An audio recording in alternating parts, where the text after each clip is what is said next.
중국의 모택동이라는 지도자가 있습니다. 이제 우리는 모택동이라고 알려졌지만은 마오쩌둥이라고 그럽니다. 1958년에 농촌 순방 중에 참새를 보고 참새들이 그 많은 곡식들을 먹는 것을 보고서 저거는 해로운 새다. 그렇게 식량이 부족한데 그 귀한 곡식을 쪼아 먹어서 그것을 보면서 안타까워서 저 해로운 새다라고 저 새들을 없애라고 명령을 했습니다. 공상혁명의 서슬이 퍼렇던 시절이었습니다. 최고의 지도자였던 마오쩌둥의 한마디가 중국을 발칵 뒤집어 놓았습니다. 참새 설명 총지휘부를 만들어서 얼치기 지식인들과 또 행동대원들이 바람을 잡고 국영연구기관은 참새 한 마리가 매년 곡식 2.4kg을 먹어 치운다고 목청을 높였고, 참새만 박멸해도 70만 명의 우리 인민이 살 수 있다고 얘기를 했습니다. 모택동의 해안에 많은 사람들은 찬사를 보냈고 이 일에 대해서 반대하는 사람은 하나도 없었습니다. 그리고 방방곡곡에서 소탕 작전을 벌이기 시작했습니다. 참새가 이리저리 쫓겨다니기 시작했고 새총에 의해서 막대기에 의해서 냄비와 세숫대야를 두드려대면서 새를 쫓아다녔습니다. 10억 인구들이 한 명도 빠지지 않고 이 참새 잡는데 열을 올렸습니다. 참새는 멸종 지경에 이르렀습니다. 한 해에 몇 마리를 죽였느냐 하면 2억 마리나 죽였습니다. 2억 마리나. 이제 그렇게 참새를 2억 마리 죽여서 전국의 참새가 다 없어지자 이제 곡식 수확량이 늘을 줄 알았습니다. 근데 생각했던 현실은 정반대였습니다. 참새가 사라지기 시작하자 우리가 인간이 알지 못했던 게 있었습니다. 참새는 곡식만 먹는 게 아니라 해충들을 먹습니다. 메뚜기와 해충이 창궐하기 시작했고 농작물은 초토화되어 버렸습니다. 인류 최악의 참사가 중국에서 이뤄졌습니다. 그 해 굶어서 죽는 사람이 172만 명이 죽었고 58년부터 3년 동안 중국인 3천만 명이 굶어 죽었습니다. 모택동이 말 한마디, 인간이 잘못된 판단 하나를 출발을 해서 이렇게 온 국민이 3천만 명이 굶어 죽은 비극을 초래했던 것입니다. 이 때문에 모택동은 그 후로 그의 정권에서 물러나게 되었습니다. 한 가지 예를 보지만 우리 인생에 인간이 있습니다. 여러분, 인간의 한계가 있습니다. 인간의 한계. 인간은 항상 눈앞에 있는 것밖에 보지 못합니다. 그리고 눈앞에 있는 것 갖고 판단합니다. 그리고 눈에 보는 것 갖고 결정을 합니다.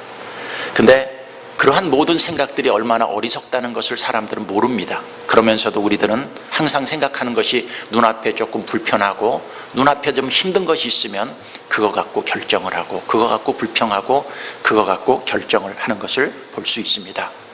참새가 곡식만 먹는 것이 해일까요? 그가 해충을 먹는 것은 왜 몰랐을까요?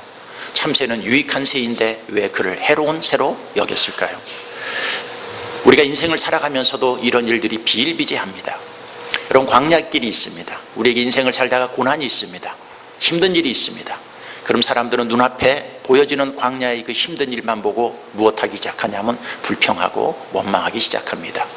그 광야 뒤에 오는 축복, 광야가 주는 유익, 이런 것들은 그때 당장 어려움을 당하면 사람들은 생각을 못하고 엉뚱한 길로 가기 때문입니다. 광야 생활 속에서 주시는 교훈, 오늘 4번째 시간입니다. 지겹게 또 얘기하기 시작하시네, 이렇게 얘기할지 모르지만 여러분, 광야 생활에서 이렇게 지겹게 얘기해도 모택동 같은 어리석은 사람이 우리 가운데 없어지기를 바라는 심정으로 또 얘기하는 것입니다. 여러분, 첫 번째 생각할 수 있는 게 있습니다. 광야에서는 노뱀을 바라봐야 살 수 있다는 것입니다. 이스라엘 백성들의 전매 특허가 있습니다. 그게 뭐냐면 불평과 원망입니다. 조금만 어려움이 있어도 그들은 불평하고 원망하는 민족입니다. 그 민족은 그때나 지금이나 변한 게 없습니다. 우린 이런 생각을 합니다. 이스라엘 백성만 불평과 원망을 할까요? 그렇지 않습니다. 우리들도 조금만 힘들고 어려움만 있으면 그 입에서 당장 불평하는 소리, 원망하는 소리를 우리는 모두 다 나와 더불어 여러분들도 다 하는 존재라는 것을 인정을 해야 되는 것입니다. 오늘도 길을 갑니다. 길 가다가 그들이 불평을 하기 시작합니다. 하나님께서 너 에돔 족속과는 싸우지 말라, 그 얘기를 하자 그럼 우회고 돌아갑니다. 우회에서 돌아가는 길은 길이 아니기 때문에 힘듭니다. 오늘 본문 민수기 21장 4절부터 5절까지 있는 말씀 우리 같이 한번 읽겠습니다. 다시. 백성이 호르산에서 출발하여 홍해 길을 따라 에돔 땅을 우회하려 하였다가 길로 말미암아 백성의 마음이 상하니라. 백성이 하나님과 모세를 향하여 원망하되 어찌하여 우리를 애굽에서 인도해 내어 이 광야에서 죽게 하는가. 이곳에는 먹을 것도 없고 물도 없도다. 우리 마음이 하찮은 음식을 싫어하노라 하매 그랬습니다. 에돔 땅을 우회하려고 하니까 힘듭니다. 거긴 길이 있는 쪽이 아니라 길이 없는 쪽을 스스로 걸어가려고 하니까 얼마나 힘듭니까? 그래서 그들이 마음이 상하고 그 입에서 불평이 나오기 시작했다는 것입니다. 근데 이스라엘 백성들이 특징이 아니라 우리들도 똑같습니다. 자, 길을 가다가 불평이 생깁니다. 길이 험난해서 불평이 생기면 우리는 어떤 일을 갖고 불평을 하면 그 하나 갖고 불평하지 않습니다. 생긴 그거 갖고 불평을 하기 시작하면 꼭 우리 인간에 있어서 좋지 못한 습성이 있습니다. 그게 뭐냐면 과거에 불편했던 것까지 다 들추어낸다는 것입니다. 오늘 이스라엘 백성들이 길 때문에 마음이 상했습니다. 그러니까 불평을 하기 시작하면 길 때문에 힘들어서 힘듭니다 라고 불평을 해야 되는데 애굽에서부터 우리를 끌고 와서 이 고생시켜서 물도 안 주고 먹을 것도 제대로 주지 않고 결국은 뭐라고 그러냐면 우리를 여기서 죽입니까? 이렇게까지 결론을 내립니다. 길이 힘들면 길 힘든 거 불평하면 되는데 꼭 옛날 것까지 끄집어내서 불평하는 게 이스라엘 백성의 특징이기도 하고 또 누구의 특징이기도 해요? 우리들의 특징이기도 합니다. 여러분 부부간에 싸울 때 그렇지 않습니까? 남편이 뭐 하나 잘못하면 옛날 결혼 전에 연애했을 때 생일 챙겨주지 않은 것 같고 또 끄집어내갖고 그때 거부터 다 불평하기 시작합니다. 아내가 좀 잘못하고 불평하면은 혼수 조금 갖고 온 것 같고 또 다시 끄집어내갖고 욕하기 시작합니다. 이게 이스라엘 백성만 그럴까요? 우리도 그럴까요? 우리 모두도 이러한 좋지 못한 버릇이 있는 것을 볼 수가 있습니다. 네, 하나님이 제일 싫어하는 게 있습니다. 어떤 일이든 소망을 갖고 믿음을 갖고 보지 않고 있는 현상이 좀 불편하다고 불평하고 원망하는 것을 하나님이 굉장히 싫어하십니다. 그래서 오늘 어떤 일들이 있습니까? 민수기 21장 6절을 한번 같이 읽겠습니다. 여호와께서 불뱀들을 백성 중에 보내어 백성을 물게 하심으로 이스라엘 백성 중에 죽은 자가 많은지라. 하나님이 불평하고 원망하는 이스라엘 백성들이 그 행동의 뿌리를 뽑으려고 그들에게 불뱀을 보냅니다. 그래 불뱀이 이스라엘 백성들을 물게 해서 이스라엘 백성들이 거기서 죽어지기 시작하는 것입니다. 불평과 원망을 하는 사람들의 결론입니다. 하나님은 불평과 원망하는 사람들을 반드시 징계하게 되어 있는 것입니다. 근데 이 징계에서만 끝이면은 우리에게 소망이 없습니다. 이 불평과 원망을 하고 불뱀이 그 삶을 그들에게 와서 죽게 하였을 때 그들이 살 길이 무엇이냐는 살 길이. 그들은 살 수 있는 방법을 찾았습니다. 그게 민수기 21장 7절입니다. 우리 같이 읽겠습니다. 백성이 모세에게 이르러 말하되 우리가 여호와와 당신을 향하여 원망함으로 범죄하였사오니 여호와께 기도하여 이 뱀들을 우리에게서 떠나게 하소서. 모세가 백성을 위하여 기도하매. 백성이 모세에게 이르러 말하되 우리가 여호와와 당신을 향하여 원망함으로 무엇하였다고? 범죄하였다. 깨닫기 시작하는 거예요. 이게 불평하고 모세와 아론 지도자를 원망하고 한 것이 잘못이구나 하는 것을 그들이 깨닫고 우리가 범죄하였습니다. 좀 기도해서 이 재앙을 좀 없애주십시오 라고 모세와 아론에게 부탁을 합니다. 불평과 원망이 징계로 왔고 그 불뱀들을 통해서 이스라엘 백성에 죽음이 왔습니다. 이것을 해결할 수 있는 길은 무엇이냐면 자신들이 범죄하였다는 것을 깨닫는 순간부터 거기서부터 소망이 생기기 시작하는 것입니다. 불뱀이 자기들을 죽이니까 원망이 늘어납니다. 그러나 그 원망을 없앨 수 있다는 것은 무엇입니까? 이 불평과 원망이 죄구나 하는 것을 깨닫고 범죄함으로 우리가 이렇게 됐다는 것을 고백하기 시작할 때 거기서부터 희망이 있고 소망이 생기기 시작한다는 것입니다. 하나님은 불평과 원망을 싫어합니다. 누구든지 나든지 여러분들이든지 누구든지 싫어합니다. 어떤 이유든 간에 하나님은 그렇게 얘기를 하고 살아가는 사람들을 좋지 않게 생각합니다. 그럼 거기에 계속 머물러 있는 것은 지혜가 아닙니다. 계속 머물러 있으면 거기에 무엇이 역사합니까? 하나님의 징계가 있어서 불뱀들이 여러분의 가정에 불뱀들이 왔다 갔다 하고 교회에도 불뱀들이 왔다 갔다 해서 어려움을 겪게 합니다. 살 길은 뭡니까? 우리가 범죄하였습니다. 우리가 잘못했습니다. 하면서 하나님 앞에 나와서 그들이 범죄를 고백하기 시작할 때부터 희망이 생기기 시작하는 것입니다. 요한일서 1장 9절부터 이렇게 얘기하고 있습니다. 같이 읽겠습니다. 만일 우리가 우리 죄를 자백하면 그는 미비수고 의로우사 우리 죄를 사하시며 우리를 모든 불의에서 깨끗하게 하실 것이요 만일 우리가 범죄하지 아니하였다 하면 하나님을 거짓말하는 이로 만드는 것이니 또한 그의 말씀이 우리 속에 있지 아니하니라. 만일 우리가 우리 죄를 자백하면 그는 미쁘시고 의로우사 우리 죄를 사하시며 우리를 모든 불의에서 깨끗하게 하실 것이다. 만일 우리가 범죄하지 아니하였다 하면 하나님을 거짓말하는 이로 만드는 것이니라. 또한 그의 말씀이 우리 속에 있지 아니하이다. 나는 죄짓지 않았습니다. 이렇게 얘기하는 사람은 하나님을 거짓말하는 사람으로 만드는 것이다. 그러니까 이것은 무엇입니까? 누구도 예외가 없다는 거예요. 누구도.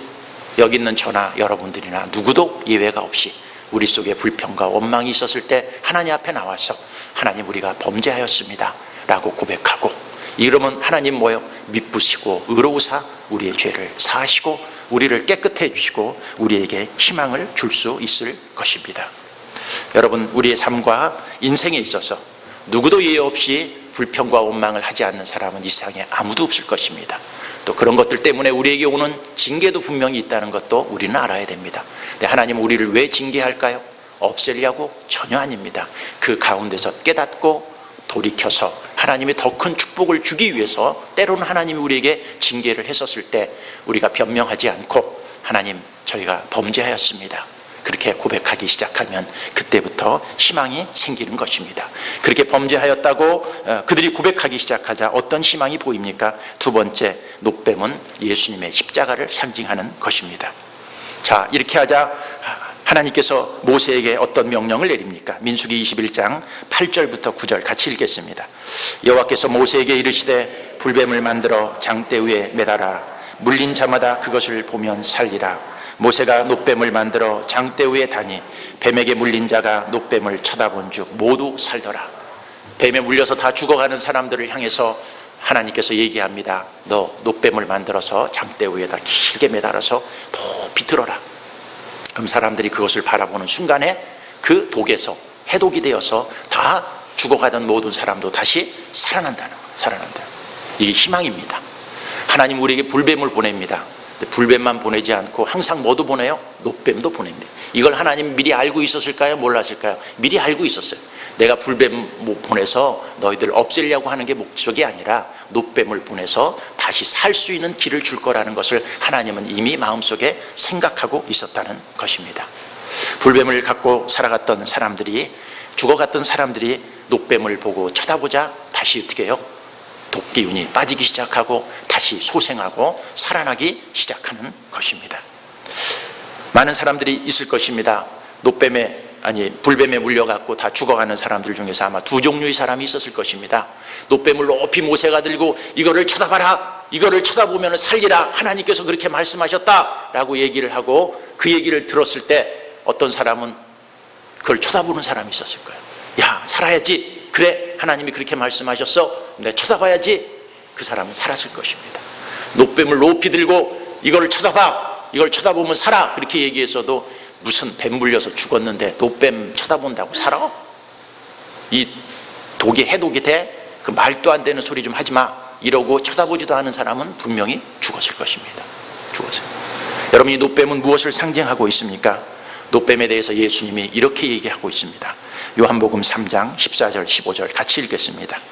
모세가 광야에서 뱀을 든 것 같이 인자도 들려야 하리니 이는 그를 믿는 자마다 영생을 얻게 하려 하심이니라. 모세가 광야에서 노뱀을 든 것처럼 인자도 들려야 하리니, 그건 뭡니까? 예수님도 십자가에서 매달릴 수 있다는 거예요. 그리고 그 예수님이 십자가에서 매달린 그것을 보는 사람들은 무엇을 얻는다는 거예요? 영생을 얻는다는 거예요. 이 노뱀은 구약에서 누구를 상징하셨습니까? 예수님이 십자가에서 우리를 위해서 죽으시고 매달린 그것을 상징하는 것을 볼 수 있는 것입니다. 여러분, 우리가 인생을 살아갑니다. 불평과 원망이라는 죄를 우리는 짓지 않는 사람은 이 땅에 아무도 없을 것입니다. 그러나 그때마다 우리는 어떻게 살 수 있을까요? 아, 이게 범죄하고는 거구나, 이게 잘못된 것이로구나 하는 것을 스스로 깨닫기 시작하고, 그리고 노뱀을 매다는 것처럼 우리도 예수 그리스도의 십자가를 바라보고 우리가 이렇게 살아가는 것은 범죄한 것이구나.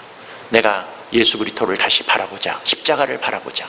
십자가를 바라보고 그 십자가에서 주시는 예수 그리스도의 은혜가 무엇인가를 다시 바라보고 거기서부터 힘을 얻고 거기서부터 용기를 얻고 거기서부터 은혜를 받기 시작하면 우리는 어떻게 하는가요? 살아나기 시작한다는 것을 알아야 되는 것입니다. 광야를 가는 길은 힘듭니다. 누구나 광야를 가기 싫어합니다. 그 길은 험난합니다. 먹을 것도 마실 것도 환경도 우리를 어렵게 합니다. 또 그 속에서는 불평과 원망을 하지 않을 수밖에 없는 여건과 환경이 있습니다. 때로는 우리가 불평하고 원망해서 죄를 지어서 불뱀들이 와서 우리를 힘들게 할 때도 있습니다. 그러나 하나님께서 우리에게 불뱀을 보낸 것은 불뱀을 보내서 우리를 멸망시키려고 하는 것이 아니라 예수 그리스도의 십자가를 통해서 우리를 구원시키기 위한 소망이 그 뒤에 하나님의 계획 속에 있다는 것을 알아야 되는 것입니다. 지금도 광야 생활을 하고 있습니다. 힘들어 죽겠는데 왜 불뱀까지 보내갖고 나를 왜 이렇게 더 힘들게 만들지? 라고 불평하지 마십시오. 여러분, 그 불뱀을 보내서 우리가 힘들고 어려울 때 우리 살 길이 있습니다. 그건 뭡니까? 다시 십자가를 바라보는 것입니다. 예수님을 바라보는 것입니다.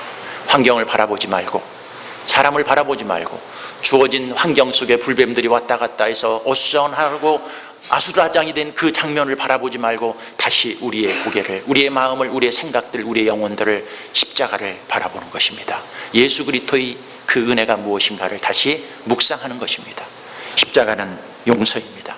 십자가는 사랑입니다. 십자가는 하나님과 인간과의 화목의 장소입니다. 십자가는 회개의 장소입니다. 그 십자가를 다시 바라보고 모든 아수라장이 됐던 그 모든 것들을 다 떨쳐버리고 잊어버리고 예수 그리스도를 바라보며 그 예수님의 은혜를 다시 회복하며 예수님이라면 어떻게 되었을지, 어떻게 했을지 그 은혜들을 다시 회복할 때 거기에 회복이 있고 소망이 있는 것입니다.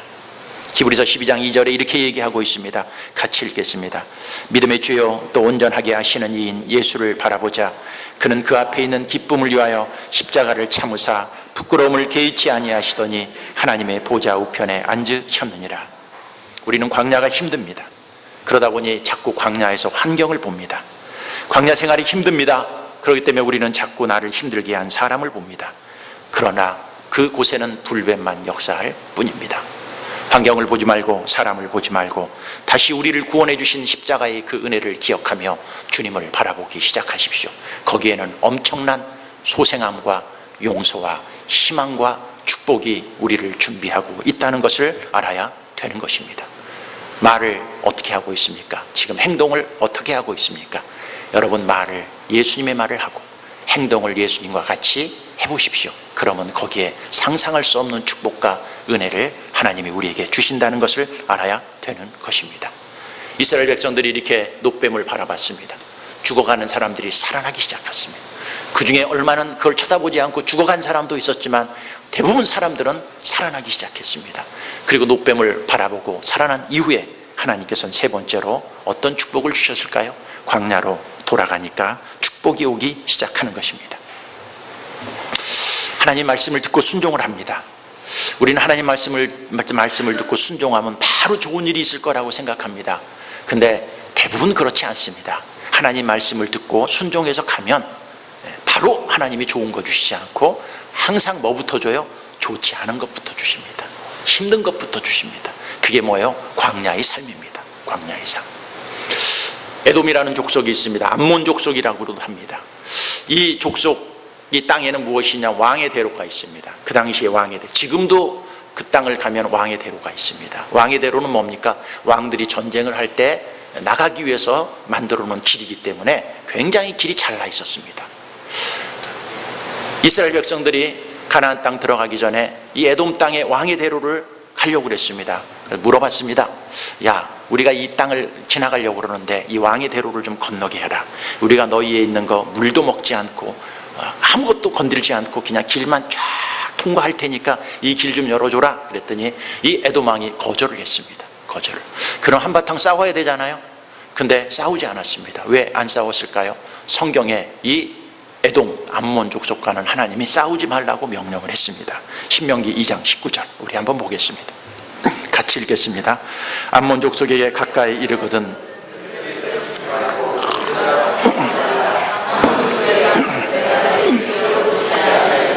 이는 내가 그것을 롯 자손에게 기업으로 주었습니다. 암몬 족속에게 가까이 이르거든 그들을 괴롭히지 말고 그들과 다투지도 말라. 누가 하신 말씀이에요? 하나님이 그렇게 얘기를 했어. 왕이 대로를 내주면은요, 고속도로이기 때문에 금방 가나안 땅까지 갈 수 있어. 근데 이 길을 내주지 않으면요, 길도 없는 암몬 족속의 딸을 돌아가는 거예요. 돌아가니까 길 없는 곳에 여러분 그것도 200만이나 되는 그 인구들이 돌아간다고 생각해 보세요. 그게 만만치 않습니다. 만만치 않아요. 그래서 돌아가다가 힘이 든 거예요. 그래서 불평이 나와갖고 원망이 나와갖고 뭐가 온 거예요? 불뱀이 온 거예요. 여러분, 하나님의 말씀을 듣고, 야, 에돔 사온 암몬 족속과 싸우지 말라고 그랬다. 그러니까 우리가 하나님 말씀을 듣고 싸우지 말고 그러면 대로로 가지 않고 돌아가자. 이 하나님 말씀을 듣고 순종해서 가는 길 아니에요? 그러면 좋은 일이 있어야 돼? 나쁜 일이 있어야 돼? 우리 생각엔 좋은 일이 있을 것 같아요. 근데 길이 힘들어지는 거예요. 그리고 입에서 뭐가 나와요? 불평과 원망이 나오는 거예요. 그러니까 하나님 말씀 듣고 가다가 불평과 좀 원망 나오면, 그래, 네가 내 말 듣고 가다가 이렇게 어려운 일이 있으니까 내가 이번에 넘어가 줄게, 이럴 줄 알았는데 불행까지 보내는 거예요. 일이 자꾸 겹치고 징계도 있고 어려움이 계속 되는 거예요. 하나님 말씀 듣고 갔는데 왜 그러죠? 우리 이런 생각을 합니다. 근데 하나님 말씀 듣고 가다 보면 이런 일이 있습니다. 있어요. 힘들고 어려운 길 속에서도 그들은 불평하고 원망하고 불뱀에 와서 죽기도 하고 여러 가지 많은 고통과 어려움도 당했지만 그래도 그들에게 놋뱀을 주고 그 놋뱀을 바라봐라. 그들이 그 말씀에 순종합니다. 그리고 자기네들이 불평과 원망했던, 범죄했다는 것을 깨닫기 시작합니다. 그리고 놋뱀을 바라보면서 다시 가자. 하나님께서는 그 광야길을 통과하면서 그 다음부터 그들에게 축복을 주기 시작합니다. 암몬 족속의 길을 돌아갔습니다. 돌아갔더니 또 어떤 족속이 가로막고 있느냐? 아모리 족속이 가로막고 있어요. 아모리 족속한테도 가서, 야, 우리 길 좀 내줘라. 그랬더니 아모리 족속이 어떻게 하는 거예요? 야, 안 내주겠다. 싸움을 하자는 거예요. 암몬 족속은 하나님이 싸우지 말라고 그래서 순종했어. 아모리 족속과는 하나님이 어떻게 해요? 싸우라는 거예요. 싸웠습니다. 조금 더 올라갔더니 바산 있어요. 바산 왕 옥이 있어요. 이 사람도 좀 길 좀 내줘라. 안 내준다는 거예요. 성경에는 이 사람들과는 하나님이 어떻게 하라? 싸우라고 그랬어요. 민수기 21장 34절 봅니다.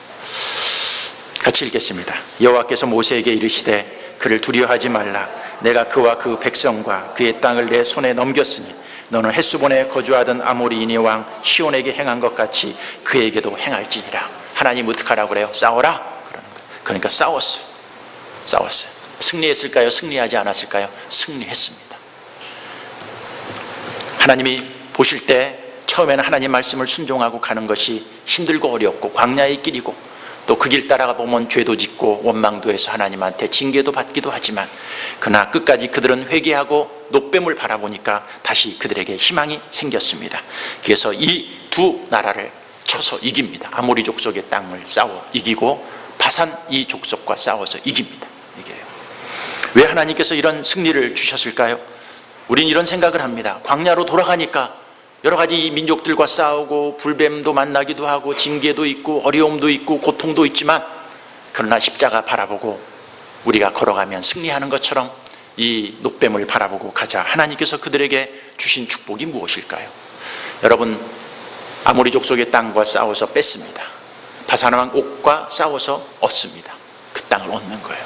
그런데 여기서 얻었던 축복이 무엇입니까? 이 땅은 원래 이 아모리 족속의 땅과 바산 왕이 갖고 있었던, 옥이 갖고 있었던 땅은 하나님이 원래 주시고자 하는 가나안의 땅이 아니에요. 가나안 땅이 아닙니다. 지도를 한번 볼까요? 지도를 하나. 자세히 알지 모르지만 이쪽이 지중해고 저 위에 호수 하나가 보이가 갈릴리 호수고 밑에 있는 게 사해입니다. 사해. 그 사이로 흐르는 강이 요단강입니다. 근데 이쪽이 있습니다. 므낫세, 그 다음에 밑에 갓, 그 다음에 루벤 이렇게 써 있지 않습니까? 이게 아모리 족속의 땅과 바산 땅을 싸워서 얻어서 얻은 땅입니다. 땅. 원래 하나님이 주시고자 한 땅이 뭔지 아십니까? 이 위에 있는 갈릴리와 사해 바다가 지중해에 와 있는 이 왼쪽입니다. 왼쪽. 이 땅만 하나님이 주기로 했어요. 근데 광야로 돌아가면서 어부지리로 보너스로 얻은 땅이 뭐예요? 저 서쪽 서쪽이 아니라 동쪽입니다. 잘못됐네요. 동쪽 문에서 땅과 그 다음에 갓 족속의 땅과 르벤 족속의 땅을 보너스로 얻었습니다. 보너스. 이거 원래 하나님이 주시고자 한 땅도 아니었는데 광야로 돌아가다가 뺏어서 얻은 땅입니다. 그 보너스로 땅이 꽤 크지요. 이 사해바다 서쪽에 있는 왼쪽에 있는 것이나 오른쪽에 있는 것이나 그렇게 큰 차이가 나지 않는 땅을 어떻게 했어요? 공짜로 얻었어요. 공짜로. 그래서 이 땅에 루벤 지파들이 살고 갓 지파가 살고 므낫세 반 50%가 되는 므낫세 지파가 그 땅을 차지해서 살아가는 거예요. 어떻게 했더니 광야로 돌아갔더니 뭐가 생겼어요? 보너스가 생겼어. 광야로 돌아가는 게 힘들었는데 글로 돌아갔더니 하나님이 그 땅에 있는 민족 뺏어서 더불어서 땅을 한 3분의 2 정도 땅을 더 준 거예요. 이쪽 땅이요, 이 서쪽 지중해 쪽에 있는 땅보다 훨씬 더 좋은 땅입니다. 더 좋은 땅을 하나님이 보너스로 준 것입니다. 그것만 주었을까요? 이 땅에 들어감으로 말미암아 얻었던 축복이 무엇이냐? 아모리 족속, 그 다음에 바산왕 옥을 죽입니다. 이 소문이 나기 시작하는데, 여러분 바산왕 옥은 그 근동, 이 가나안 땅, 아까 있었던 동쪽 모압, 암몬 다 통틀어서 제일 싸움을 잘하는 왕, 제일 힘이 센 왕이 누구였냐면 바산왕 옥이었습니다. 이 옥이 얼마나 힘이 세고 싸움을 잘하는 거 하는지 신명기 3장 11절에 이렇게 나옵니다. 제가 읽겠습니다. 르바임 족속의 남은 자는 바산왕 옥뿐이었으며 그의 침상은 철 침상이라 아직도 암몬 족속이 랍바에 있지 아니하냐. 그것을 사람의 보통 규빗으로 재면 그 길이가 9규빗이요 너비가 4규빗이라 그랬습니다. 9규빗이 뭐냐면은 그 침상이 있습니다. 침상이. 근데 침상의 길이가 몇 미터짜리냐면 4미터짜리예요. 넓이가 얼마냐면은 거의 한 2미터 정도 됩니다. 4미터 정도 침상이라는 것은 이거를 왜 여기다 썼느냐? 그만큼 키가 크고 장대예요. 왜 철로 침대를 만들었느냐? 워낙 등치가 크고 힘이 세갖고 나무로 만들면 다 부서져 버리니까 뭘로 만들었다는 거예요? 철로 만들 정도로 그렇게 힘이 센 왕 바산왕 옥입니다. 그 근동에서 바산왕 옥이 출두했다 그러면 다들 벌벌벌벌 떠는데 이 왕을 어느 민족이 이겼어요? 이스라엘 민족이 이겨버린 거예요. 그러니까 이 소문이 근동에 다 나버렸어. 다 나. 특히 어디에 났느냐 하면 앞으로 정복할 가나안 땅에 이 소문이 났을까요? 안 났어요? 소문이 미리 다 난 거예요. 신명기 2장 24절 25절 우리 같이 한번 읽겠습니다. 너희는 일어나 행진하여 아르논 골짜기를 건너라. 내가 헤스본 왕 아모리 사람 시혼과 그의 땅을 내 손에 넘겼은즉 이제 더불어 싸워서 그 땅을 차지하라. 오늘부터 내가 천하 만민이 너를 무서워하며 너를 두려워하게 하리니 그들이 내 명성을 듣고 떨며 너로 말미암아 근심하리라 하셨느니라. 자, 이쪽 두 왕을 싸워서 이겨버리니까 천하가 다 어떻게 하겠다는 거예요? 두려워하겠다는 거예요. 하나님이 가나안 땅을 들어가기 전에 가나안 백성이 무엇을 다 죽여버려요? 사기를 다 꺾어버려요. 이야, 그 옥을 이겼대요. 옥왕을 미리 다 겁이 질려버린 거예요. 가나안 땅에 있는 모든 사람이. 이게 어디서 질명됩니까? 이스라엘에 정탐꾼 보냈을 때 라합이 그 얘기를 합니다. 여호수아서 2장 9절부터 우리 같이 읽겠습니다.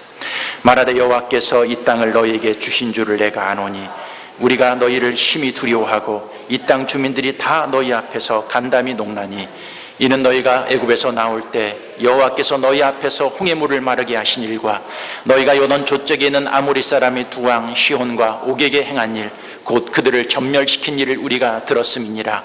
우리가 듣고 곧 마음이 녹았고 너희로 말미암아 사람이 정신을 잃었나니 너희 하나님 여호와는 위로는 하늘에서도 아래는 땅에서도 하나님이시니라. 라합에 딱 들어갔더니 뭐라고 그래요? 간담이 다 녹았다는 거예요. 왜? 저 옥왕 시온왕을 너희들이 이겼어? 가나안 백성들은 이미 가나안 땅에 이스라엘 백성이 쳐들어가기도 전에 간담이 다 녹고요. 하나님을 뭐라고요? 너희가 진짜 하나님이 믿는 사람이라 해갖고 그 라합 족속 가나안 땅에 있는 사람들이 기가 다 죽어버린 거예요. 그러니까 어떻게 해요? 가나안 땅에 들어가기만 하면 가나안 사람들은 어떻게 해요? 벌벌벌벌 떠는 거예요. 옥왕을 죽인 민족이 왔어. 가나안 땅을요 7대마다 승승장구합니다. 거의 다 싸워서 이겨버려요. 하나님이 돌아가게 한 이유가 있어요. 돌아가서 이 두 왕을 치지 않았으면 아마 가나안 땅에 사람들은 기가 펄펄 살아갔고 싸움이 만만치 않았을 것입니다.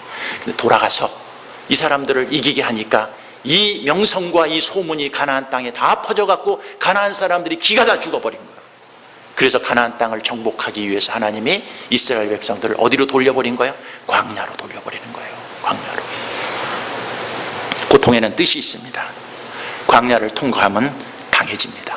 광야를 통과하면 소문이 납니다. 광야를 통과하면 교인들이 강해집니다. 광야를 통과하면 전에는 비실비실했던 성도들이 힘이 생깁니다. 광야를 통과하면 교인들이 눈빛이 달라집니다. 전에는 늘 불평과 원망하던 사람이 믿음의 말을 하기 시작하는 거예요. 그래서 하나님께서 우리를 어디로 보내는 거예요? 광야로 보내서 우리를 강하게 만드는 거예요. 강하게 만드는 거예요. 여러분의 가정을 강하게 만드는 거예요. 소문나게 만드는 거예요. 하나님은 우리를 축복하기 위해서 우리를 광야로 보내는 것입니다. 히브리서 12장 10절부터 읽겠습니다. 그들은 잠시 자기 뜻대로 우리를 징계하였거니와 오직 하나님은 우리의 유익을 위하여 그의 거룩하심에 참여하게 하시느니라. 무릇 징계가 당시에는 즐거워 보이지 않고 슬퍼 보이나 후에 그로 말미암아 연단받은 자들은 의와 평강의 열매를 맺느니라. 하나님이 우리를 더 거룩하게 참여하기 위해서, 의와 평강의 열매를 맺게끔 하기 위해서 우리를 억지로 어디로 보내는 거예요? 광야로 보내는 거예요. 광야로. 광야로 누가 보냈어요? 하나님이 보냈어요.